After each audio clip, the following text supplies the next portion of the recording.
Topiknya tentang 3 kebebasan yang diberikan oleh Allah dan 3 batasan di dalamnya. Masya Allah, 3 kebebasan yang diberikan oleh Allah dan 3 batasannya begitu 3 ya, batasannya. Baik, dulur efektor Anda juga nanti bisa bergabung dulur dengan kami di 08123493939390. Baik, Ustadz kita bisa mulai, monggo disilakan Ustadz. Bismillahirrahmanirrahim. Assalamualaikum warahmatullahi wabarakatuh. Waalaikumsalam warahmatullahi wabarakatuh. Alhamdulillahirabbil alamin, hamdasyakirin hamdan mun'amin wa ala alihi wa ashabihi ajma'in, la haula wala quwata illa billahil aliyyil azim. Allahumma shalli wa sallim wa barik ala sayyidina Muhammad. Para yang kami hormati, yang kami muliakan, boten kesupen sedanten kru Al-Fitr yang bertugas, wabil khusus Al-Mukarram Mas Ishaq radhiyallahu anhu.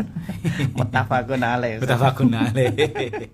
Semoga Mas Ishaq niki juga pinaringan sehat. Amin. Juga seluruh dulur-dulur pinaringan sehat walafiat. Amin. Amin amin amin Allahumma amin. Ya dulur ngeten.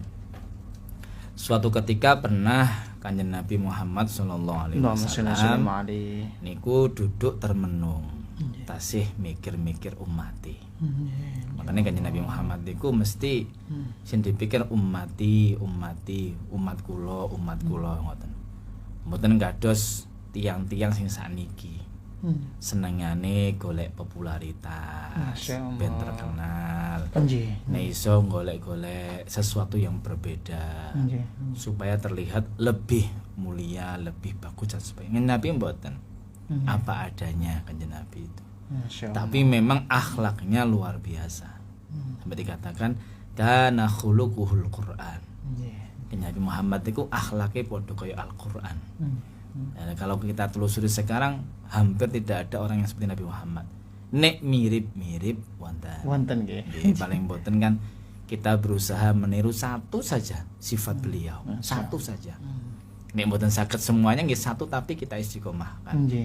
Entah dari kesabarannya, ketawadhuannya, mungkin sedekahnya, mungkin dermawannya, mungkin karena baik dan sebagainya. Pokoknya satu mawon itu diistiqomahkan.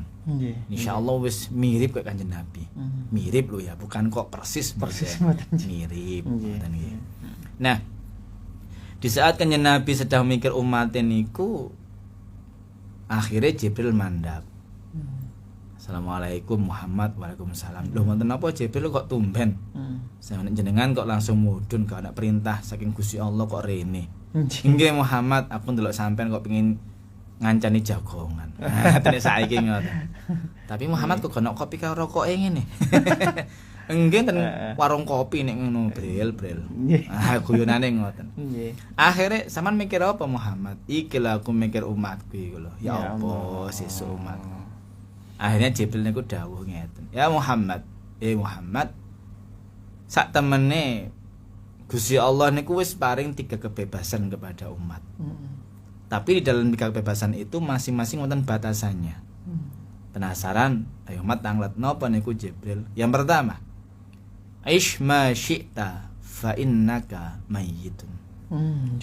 Muhammad, sampean karo umate sampean boleh hidup dimanapun. Aish ma syi'ta. Terserah.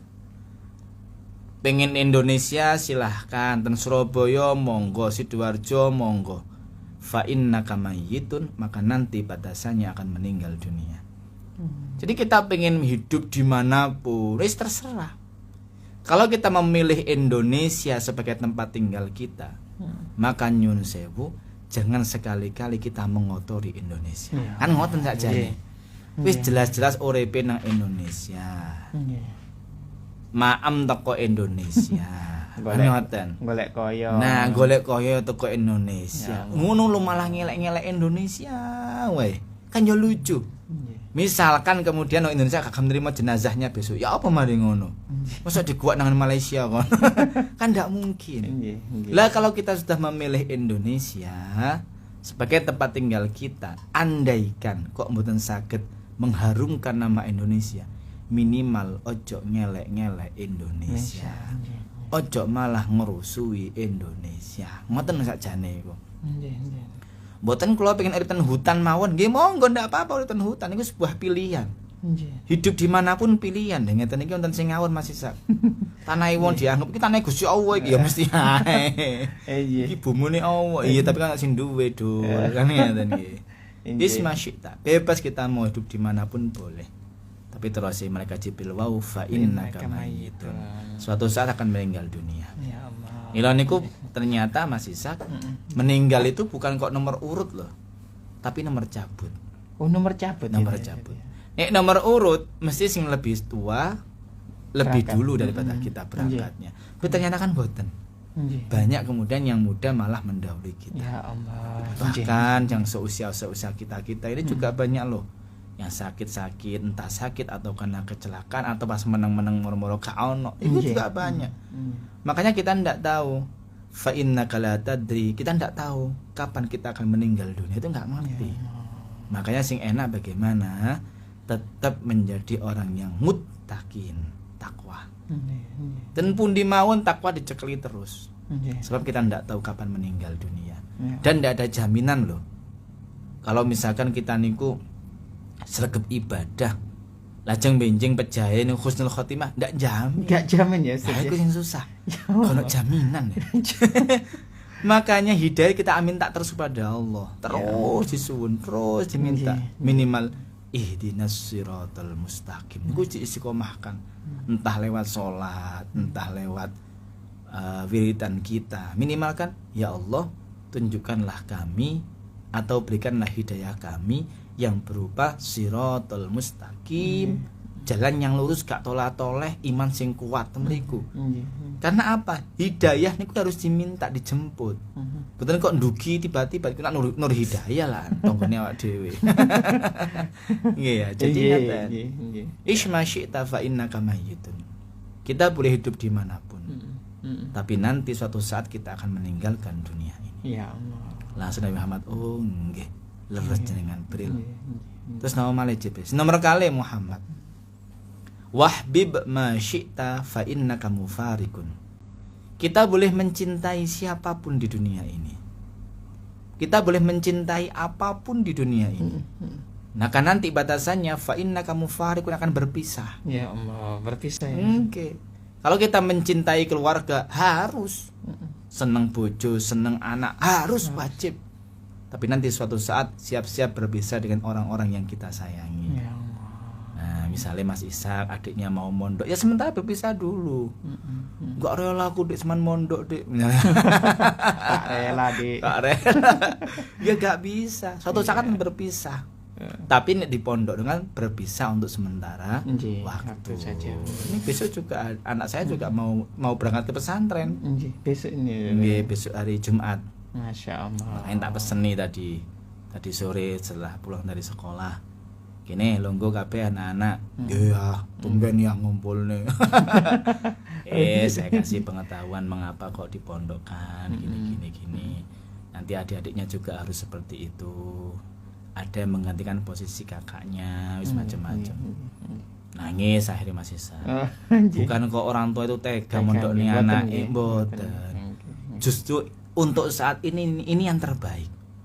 Sebab pergaulan itu sekarang Masya Allah. Naudzubillah. Kita ndak ngerti bagaimana. Nek mbiyen kan dia anak wedok bahaya masih sakit. Ngatet. Sekarang anak lanang malah lebih bahaya lagi. Gangster ya. Ngeri ternyata ya. Malam-malam Naudzubillah. Iya. Maka kalau kita mencintai anak kita harus rela untuk mengkorbankan anak kita. Berupa apa? Dia diajarkan sing bagus-bagus. Mendekatkan diri kepada Allah. Nek mboten saged dipondokkan. Lebih efisien ya. Nggih, dipondokkan. Bukan kok tega memisahkan antara orang tua dengan anak. Lho, nek ngoten golek pondokan sing apik, sing sekirane perhatian kepada anak-anak. Kan ngoten. Jangan kemudian satu pesantren melakukan keburukan, kabeh dicap elek kabeh sak Indonesia. Lah nggih mboten saged ngoten. Ya Allah. Kalau kita mencintai kedudukan kita, jabatan kita, enak, harus itu. Wajib. Tapi suatu saat kita akan berpisah dengan jabatan. Ya. Saya misalkan kepala sekolah, mboten kok seterusnya kepala sekolah masih sak. Enak lah. Paling jenengan kepala sekolah seumur hidup ya. Loh gak mungkin. Wong gak duwe sekolah. Kan mesti ada jabatannya. Makanya jadi pemimpin ojo macem-macem, ojo sewenang-wenang. Banyak masih teman-teman itu kepala sekolah. Kemudian merintah sak penake. Begitu kurang setahun lengser atau kurang setahun pensiun, diduknya jadi guru. Stroke. Ya Allah. Nah, kenapa? Karena memang awalnya merintah. Ngongkon sak penake, ngapunten loh ini ya ada sih tapi sedikit saja ada. Kemudian begitu diturunkan jadi guru, lo kan gak salah lapo-lapo. Seolah-olah kayak harga dirinya itu turun.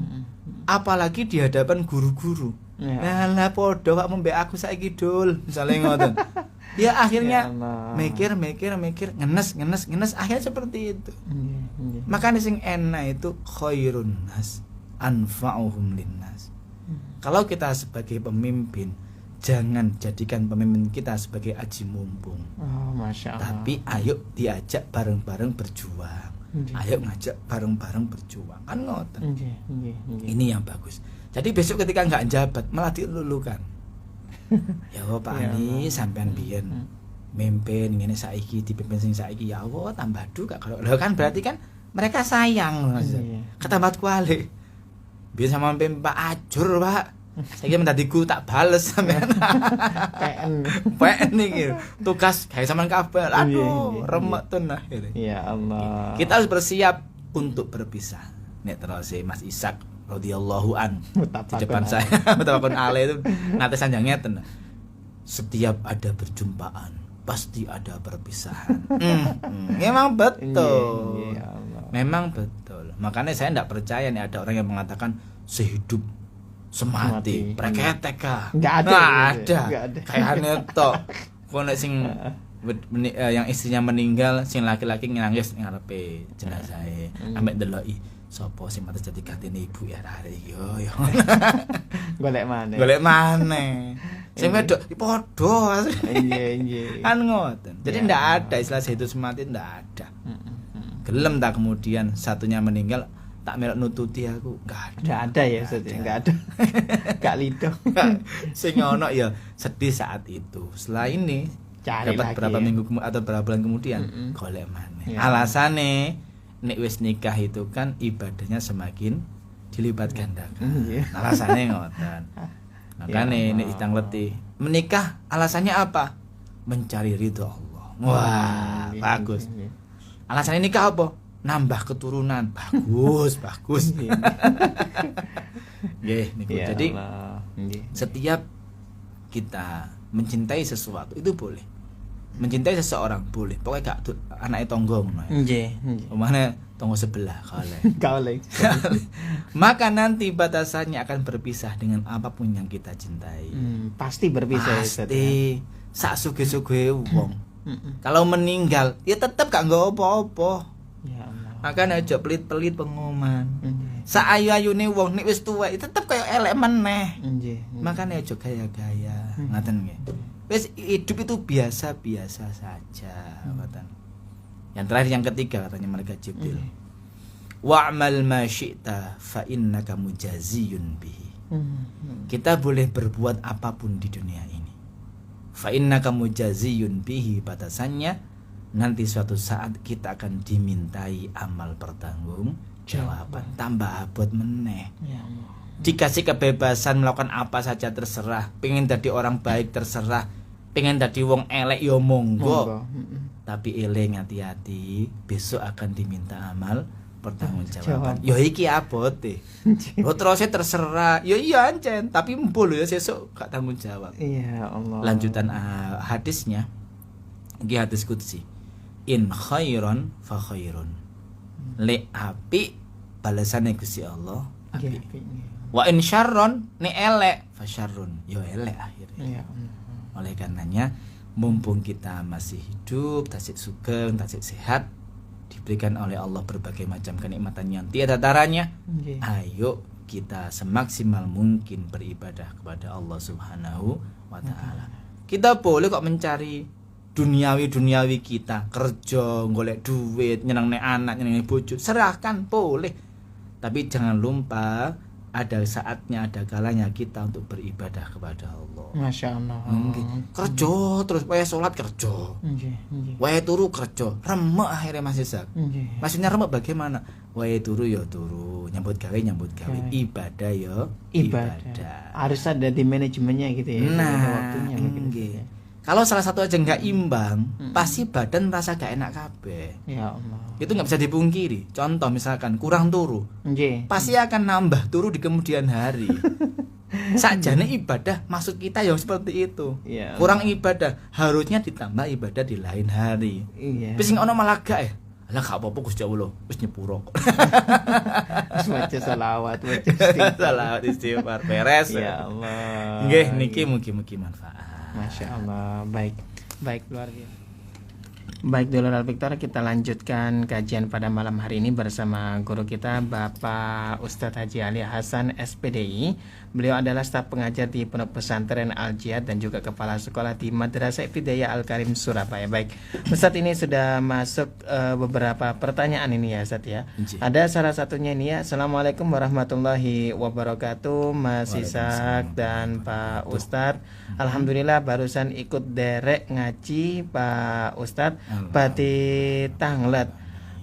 Apa hukumnya seseorang yang melaksanakan sholat Jumat tapi wanita diperbolehkan atau tidak Pak Ustadz? Ngapunten matur nuwun di hari Jumat ya. Matur nuwun. Wassalamualaikum warahmatullahi wabarakatuh. Waalaikumsalam warahmatullahi wabarakatuh. Bismillahirrahmanirrahim. Allahumma shalli wa sallim wa barik ala sayyidina Muhammad wa sayyidina Muhammad. Memang di beberapa tempat atau daerah itu perempuan derek sholat Jumat. Saya pernah baca buku tafsir bi ayatil ahkam karya Imam As-Sabuni. Di situ disampaikan bahwa sebenarnya kewajiban Jumat itu hanya untuk muslimin atau laki-laki. Kemudian timbul pertanyaan, kalau perempuan bagaimana? Seperti di Makkah, di Madinah, perempuan kan ikut sholat Jumat. Nah, akhirnya timbul beberapa perbedaan pendapat. Ada yang mengatakan atau pendapat yang mengatakan, jadi ini perbedaan madhab. Ada madhab yang mengatakan, saya lupa madhab siapa-siapanya, itu perempuan diperbolehkan sholat Jumat, tapi dia harus melaksanakan sholat duhur. Oh, dua ya Ustaz, double ya. Dengan alasan karena memang wajibnya Jumat itu bagi laki-laki. Perempuan tetap wajib duhur. Jumatnya hukumnya apa? Bukan kok sunnah, tapi mubah, boleh itu saja. Bukan sunnah tapi mubah. Ada juga pendapat yang mengatakan perempuan boleh sholat Jumat, tapi tidak usah mengganti sholat duhur, karena Jumat itu sebagai pengganti dari duhurnya. Walaupun kewajiban Jumat itu hanya untuk laki-laki. Tapi bagi perempuan gak usah ganti, karena dia sudah melaksanakan sholat Jumat.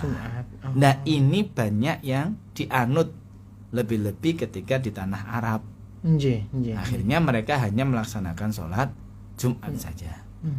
Menurut saya pribadi, untuk lebih kehati-hatiannya, karena memang tidak ada dalil yang melarang, juga tidak ada yang memperbolehkan, maka lebih bagus untuk kehati-hatian, perempuan tetap melaksanakan Jumat, tapi dia juga harus melaksanakan sholat duhur ya. Itu lebih bagus. Karena tidak ada perintah untuk perempuan, tidak ada.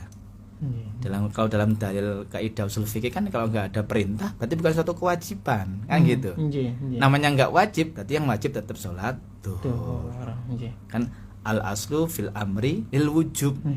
Karena perempuan bukan asal atau dalil wajibnya, maka perempuan tetap berkewajiban sholat duhur. Masya Allah. Saya pribadi seperti itu. Ada lagi nih Ustaz, untuk pengembangannya. Bahkan pernah juga di luar Indonesia ya Ustaz, terutama di Amerika kalau tidak salah itu ada memang kemungkinan karena himmahnya ataupun keinginannya tahu mengenai Islam itu sendiri, bahkan ada sekelompok orang wanita ini Ustaz ya, mendirikan sholat Jumatnya sendiri Ustaz. Oh. Jadi ada imamnya juga, mereka juga khutbah, tapi wanita semuanya. Banyak semua. Nah, ini bagaimana sebenarnya Ustaz? Apakah Islam itu melarang demikian? Padahal sisi lain itu kan mereka ada hima ingin tahu begitu loh untuk ya mungkin gimana ini? Kalau ini yang saya baca di tafsir ayat ahkam tidak ada. Makna tidak ada berarti mazhab 4 tidak ada yang seperti itu. Kalau demikian lebih baik tidak dilakukan. Karena memang nggak ada dalilnya Mas Isa. Ojo kok dalil untuk perintah sholat Jumat atau nggak bolehnya sholat Jumat, apalagi sampai mengadakan sendiri khutbah dewe di imam-imami dewe sesama perempuan misalkan. Maka tidak ada. Lebih baik jangan. Perintahnya untuk laki-laki gitu. Nggak usah kemudian kita itu menjadikan sesuatu yang menjadi wajib. Contoh Nabi Muhammad sholat ketika Ramadan, sholat malam. Malam pertama para sahabat lihat saja Nabi Muhammad itu sholat apa ya. Hari yang kedua para sahabat mulai ikut-ikutan di belakangnya. Yo gak tekok yo gawa pokoknya melok. Nah Nabi loh kok tambah kesing melu. Hari yang ketiga tambah banyak lagi. Karena para sahabat cerita ke konco-koncone. Masyaallah. Ya, aku mambing melok salat Nabi Muhammad lho. Salat apa? Gak ero pokoke salat tok ae. Mumpung Ramadan iki ayo tambah akeh. Hari yang keempat Muhammad gak datang akhirnya. Ketika ditanya loh Nabi Muhammad kenapa gak datang?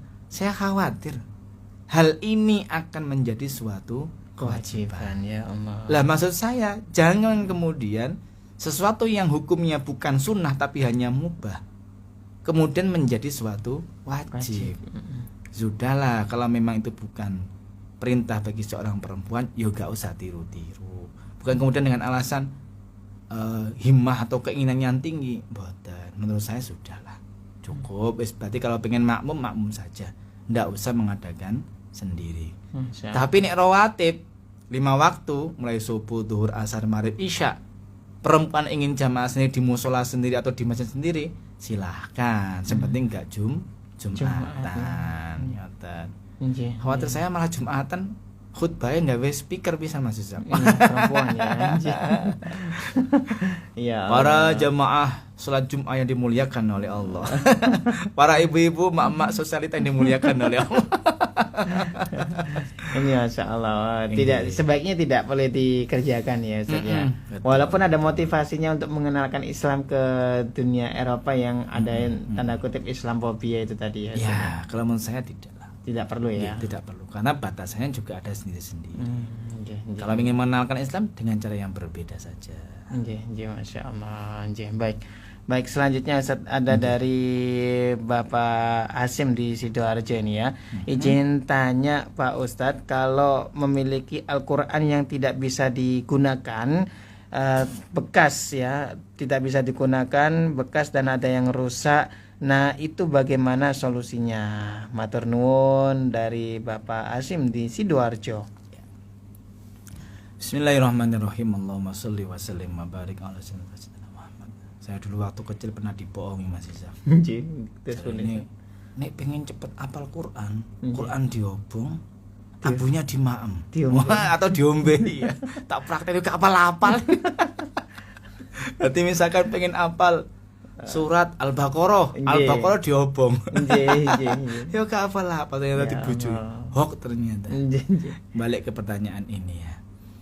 Bagaimana caranya? Karena Al-Quran tidak dibaca lagi, mungkin karena rusak atau sudah usang, banyak yang hilang. Itu bagaimana? Banyak yang sobek dan sebagainya. Lebih baik kita hancurkan sampai tidak bisa terbaca, walaupun satu kalimat yang utuh, bukan satu ayat ya, satu kalimat utuh yang bisa dipahami. Mengapa? Namanya Quran, walaupun hanya satu kalimat, tetap itu adalah Al-Quran. Terus caranya bagaimana? Dibuang tempat sampah, dihanyutkan ke laut kah? Kalau saya mboten, dibakar. Dibakar ya? Dibakar. Kalau dibakar kan masih hancur semuanya masih. Dibakar sampai semuanya menjadi abu. Setelah dibakar, baru abunya boleh dibuang. Karena sudah bisa ya tidak bisa terbaca lagi. Kalau hanya disobek, tetap pasti ada satu kata atau satu kalimat yang bisa terbaca dengan jelas. Walaupun contoh misalnya hanya lafadz alhamdulillah tok misalkan. Kan sudah terbaca itu. Segala puji bagi Allah. Satu kalimat. Walaupun tanpa Rabbil Alamin sudah jelas. Ini bahaya. Tetap itu namanya Al-Qur'an. Tetap bisa terbaca. Daripada kemudian sampai terinjak-injak, dekek nengisor misalkan. Mohon maaf kan mengurangi atau tidak ada adab di dalamnya kan ya. Maka lebih baik dihancurkan dengan cara dibakar sampai benar-benar tidak terbaca atau sampai tulisannya habis semuanya jadi abu itu, baru kemudian abunya dibungkus dibuang. Masya Allah. Dan nggak usah diminum lagi Mas Isa. Aku mau biar hafal. Biar hafal 30 juz. Lalu ada gede abune wakil lah. Iya, Matan terima kasih Pak Asim di Sidoarjo ini ya. Ya, selanjutnya nih Ustadz ya, ada yang menanyakan Assalamualaikum Pak Ustadz, izin bertanya juga ya. Saya kerja di sebuah perusahaan di pabrik dan di sana saya ingin melaksanakan sholat maghrib dan isya ataupun duhur dengan asar, tetapi waktu yang tidak bisa karena harus bekerja. Karena itu merupakan sebuah peraturan. Apa yang harus saya lakukan Pak Ustadz? Nggih, matur nuwun. Terima kasih dari hamba Allah ini ya di Surabaya nih. Ya. Bismillahirrahmanirrahim. Allahumma shalli wa sallim wa barik ala sayyidina Muhammad. Kerja karena tidak bisa berlama-lama untuk melaksanakan sholat, lebih-lebih misalkan antara sore menjelang malam, maghrib kan hanya terbatas, pendek waktunya. Sedangkan tidak ada istirahat untuk maghrib. Ini bagaimana? Sholatnya bagaimana? Tetap sholat atau tidak? Maka kita berkewajiban tetap sholat. Tetapi sholatnya bukan dikerjakan di waktu maghrib, tetapi sholatnya dijamak. Dijamak ya. Dijamak. Loh, ya apa sih Ustadz? Maksudnya jamak itu harus bepergian berapa kilo? 80 kilo. 80 kilo misalnya. Bukan jamak kosong loh ya Mas Isan, jamak saja. Jamak itu mengumpulkan waktu. Karena emang nggak ada waktu. Kalau memang benar-benar nggak ada waktu lah, nggak ada istirahatnya. Karena peraturannya nih istirahat potong gaji misalnya gitu. Nggak ada peraturan untuk boleh istirahat sholat. Pun sholatnya dijamak dengan isya. Jadi pas waktu sholat maghrib atau menjelang maghrib, kita mulai niat. Ya Allah, saya niat untuk menjamak maghrib dengan isya. Cukup sudah. Jadi sholatnya nanti dijamak dengan isya. Jadi tidak usah terkendala dengan dan waktu yang tersedia. Nggak usah terkendala dengan ini nggak bepergian jaraknya, nggak apa-apa. Jadi yang penting kita tetap melaksanakan sholat. Loh kalau sholat hurmatil waktu bagaimana? Sholat hurmatil waktu itu sebenarnya ketika kita dalam kondisi bepergian misalkan, nggak berhenti sama sekali. Kalau dulu kan ada hurmatil waktu. Kalau saya mboten, langsungnya naik kendaraan, tayamum, sholat sudah. Sholat duhur misalkan ya Ustaz ya. 4 rakaat gitu ya Ustaz ya. 4 rakaat. Pakai isyarat atau pakai gerakan atau gimana? Ya tetap posisi kita sambil duduk. Jadi takbir Allahu Akbar. Tapi sebenarnya niat tayamum dulu Mas, karena di dalam bis. Oh ini sekiranya nanti nggak berhenti sama sekali sampai asar. Berarti nggak ada waktu untuk sholat. Langsung sholat di dalam bis. Sama seperti sholat di dalam pesawat. Jadi nggak usah menghormati waktu. Daripada hormatil waktu nanti kita mengkodok sholatnya kan eman. Langsung saja sholat di dalam kendaraan. Posisinya langsung tayamum kemudian sholat. Sama tadi seperti di tengah-tengah pekerjaan kita. Bukan berarti kok harus gak sholat aja sekalian. Nah itu malah salah. Ada yang seperti itu. Berbahaya itu pengumuman. Nah sekarang ini kan maghrib isya bisa dijamak, duhur asar bisa dijamak. Kalau subuh bagaimana? Nah misalkan subuh, kalau ono istirahat subuh waktunya pendek, ini bagaimana? Berarti langsung mau tayamum di situ. Kalau memang khawatir ketahuan pimpinan, khawatir dipecat, misalkan karena nggak boleh istirahat, nggak boleh sholat, misalkan loh ini ya, misalkan tayamum langsung. Tayamum kan nggak lama, berapa detik aja. Selesai tayamum langsung sholat di situ. Tapi nggak usah sholat. madhep kiblat sik Allahu Akbar. Enggak. Sambil kita tetap mengerjakan pekerjaan kita. Oh, sambil mengerjakan ya Ustaz ya. Tapi gak usah ngomong kok. Woi, oh iya sih. Lah ya batal salatnya. Jadi sambil kita sholat berdiri tadi atau pas posisi sedang apa ya itu sholatnya. Masya Allah. Langsung sholat. Lah nggak apa-apa karena emang keterbatasan posisi kita. Nggak usah nunggu kemudian wis gak, tapi lebih bagus memang kita izin pada pimpinan. Barangkali memang kita diizinkan walaupun hanya sebatas 5 menit. Ya.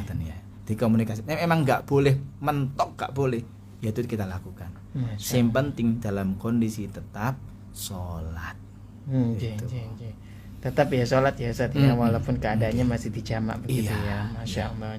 Ya kadang-kadang ini merupakan polemik di masyarakat. Betul, ini ya Mas. Ya. Bahkan ada juga loh Mas Isam yang tanya, saya bekerja di perusahaan bir, ini bagaimana hukumnya? Apakah pendapatan saya haram? Saya jawab tidak, tetap halal. Tapi alangkah lebih bagusnya nek golek pekerjaan liya.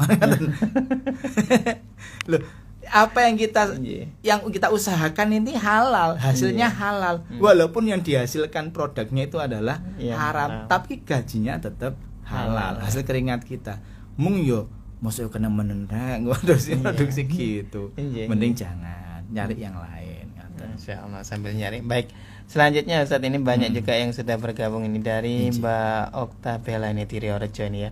Ya, assalamualaikum warahmatullahi wabarakatuh. Gimana cara menyikapi suami yang tidak jujur soal keuangan? Ini gimana ini? Bismillahirrahmanirrahim. Allahumma sholli wa sallim wa barik ala sayyidina Muhammad. Ya. Cara menyikapi suami yang tidak jujur dalam keuangan. Oke, dalam rumah tangga itu memang seharusnya ada keterbukaan, ada kejujuran. Kalau misalkan salah satu saja dari keterbukaan tidak ada atau amanah sudah mulai berkurang, konflik akan mulai muncul. Ya Allah. Kalau misalkan kita tidak bisa bertahan, nggak ada yang mengalah satu sama lain, pasti akan semakin sering konflik. Kalau misalkan Mbak Okta masih bisa bertahan, bertahan dengan kondisi suami yang seperti itu. Lebih bagus lagi suami Mbak Okta itu diajak mendengarkan El Victor. Ya paling boten kan sedikit-sedikit terbuka, ilmu agama masuk, sedikit-sedikit mulai terbuka, sedikit-sedikit mulai tahu bagaimana sih menjaga hati, menjaga perasaan dan sebagainya. Ya ele-ele sering mendengarkan pengajian. Atau caranya bagaimana misalkan dia tidak mau, ciptakanlah suasana agamis di rumah. Minimal misalkan Mbak Okta di rumah nganggur-nganggur nyetel pengajian. Ustaz Anwar Zaid atau Gus Baha atau apa. Atau kita ciptakan baiti jannati, rumahku adalah surgaku. Di rumah didengarkan murotal Al-Qur'an pelan-pelan. Walaupun gak direken belas tuh gak dirungokno, gak apa-apa. Tidur pun tetap itu dinyalakan. Nanti perlahan-lahan akan masuk ke dalam akal bawah sadar. Akal bawah sadar itu letaknya ada di belakang. Jadi ternyata antara otak kanan otak kiri itu ada penghubungnya, ada saraf penghubungnya. Lainnya yang dinamakan dengan akal bawah sadar. Oh, Masya Allah. Suatu saat kalau ada apa-apa ini bagian ngerem di sini. Makanya kenapa orang kecelakaan itu, misalkan patah tulang, dia nggak merasakan sakit. Begitu biar nggak sakit dia, posisinya meneng. Padahal kita angkat itu, aduh, sudah kiwil-kiwil. Loh, enggak sakit, Pak. Enggak terasa. Karena akal bawah sadar langsung bekerja. Enggak terasa sakit. Begitu beberapa jam kemudian mulai kan akal bawah sadar mulai pekerjaannya selesai. Ganti otak kanan sama otak kirinya. Nah, ini yang bisa menghambat. Makanya ketika ada murotal Al-Qur'an kita tidur, seolah-olah kita tuh mimpi. Mbuh ngimpi maca Qur'an, mbuh ngimpi ono suara-suara Al-Qur'an. Entah kita tuh mimpi sedang berada di Mekah atau di mana, nggih. Pokoknya mesti enggak jauh dari itu. Ini harus dibiasakan. Ciptakanlah baiti jannati. Masyaallah. Nek hanya ngapunten ya, nek seneni tok tambah gegeran. Ya sampean iku tambah senengane kok ndelikne dhewe. Wah, tambah. Coba cote mate. ini ciptakanlah suasana rumahku adalah surga. Masya Allah. Jenjel ini solusi ya Ustaz ya ini. Baik.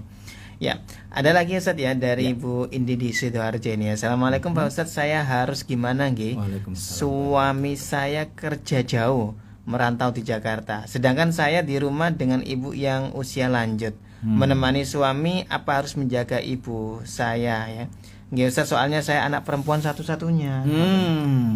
Ini pilihan dilema ya saya. Betul. Bismillahirrahmanirrahim. Allahumma shalli wa sallim ala Muhammad. Jadi sebenarnya dalam Islam itu sudah mengatur hal-hal yang demikian.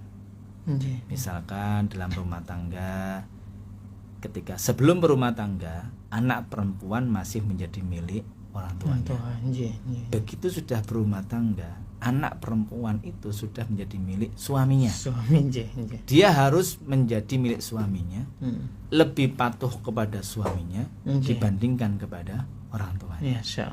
Itu anak perempuan. Loh sekarang saya dilema ini bagaimana? Karena sudah terlanjur nikah dengan suami di Jakarta. Ini tinggal kita komunikasikan. Andaikan mohon maaf ya. Ternyata suami nggak menghendaki. Pokoknya saman kudu nang Jakarta ambek aku. Nah ibuku gak apa mas, saman tinggal. Maka kita lebih patuh kepada suami. Loh apakah saya dicap orang yang tidak menghormati orang tua, anak yang durhaka kepada orang tua? Jangan lebih mentaati suami untuk saat ini karena sudah menikah dibandingkan dengan orang tua. Makanya di awal ini sudah harus disampaikan, harus ngerti semua orang, termasuk orang tua harus tahu. Lebih-lebih tatkala hanya punya anak tunggal perempuan, nikah, ini sudah harus dikomunikasikan kepada suami juga. Mas, memang benar, aku iki hak sampean. Tapi aku sik ndek wong tuwa. Mohon pengertiannya ya Mas, ayo dikomunikasikan bagaimana baiknya. Ini harus disampaikan. Kalau sudah misalkan ngapunten sudah seperti ini kejadiannya, malah lebih-lebih mohon maaf suami misalkan nggak mau tahu pokoknya kudu nang Jakarta. Ya kita mesti dilema juga. Sebenarnya mau ndak mau ini seorang istri harus patuh kepada suaminya. Walaupun nanti dicap durhaka. Sing dicap durhaka berarti gak paham. Karena Mas Badi milik suami. Tapi saya kok yakin. Saya yakin mesti diopo-opo nang suami gak tega. Mesti itu sudah. Ada apa ya? Walaupun hanya sedikit, mesti gak tega. Karena terlebih-lebih misalkan mertua itu selalu sayang pada menantunya, mesti gak tega. Makanya lebih baik ayo dikomunikasikan yang bagus. Siapa tahu nanti suaminya yang mengalah, wis aku nang Surabaya wae lah. Sebenarnya cedak mbek sampean. Atau bisa jadi ayo ibu di Boyolali nang Jakarta bareng-bareng. Menyisal kan gitu. Masya Allah. Terima kasih ini dari pertanyaan dari Bu Indi di Sidoarjo ya saja. Baik. Sama-sama. Baik, kita karena waktunya ini terbatas ya Ustaz ya. Mohon maaf ini ya kelewat ya. Ya mungkin kita bisa tutup dengan doa nih Ustaz ya. Semoga semuanya disehatkan oleh Allah. Amin. Semua permasalahan kita ya Allah, dimudahkan dan diselesaikan olai Allah dengan sebaik-baiknya. Al-Hadiniyah Al-Fatihah. Bismillahirrahmanirrahim. Alhamdulillahirabbil alamin arrahmanirrahim maliki yaumiddin iyyaka na'budu wa iyyaka nasta'in ihdinas siratal mustaqim siratal ladzina an'amta 'alaihim ghairil maghdubi 'alaihim waladdallin amin. Kurang lebihnya mohon maaf. Ihdinas siratal mustaqim subhanakallahumma bihamdika asyhadu an la ilaha illa anta astaghfiruka wa atubu ilaik. Assalamualaikum warahmatullahi wabarakatuh. Waalaikumsalam warahmatullahi wabarakatuh.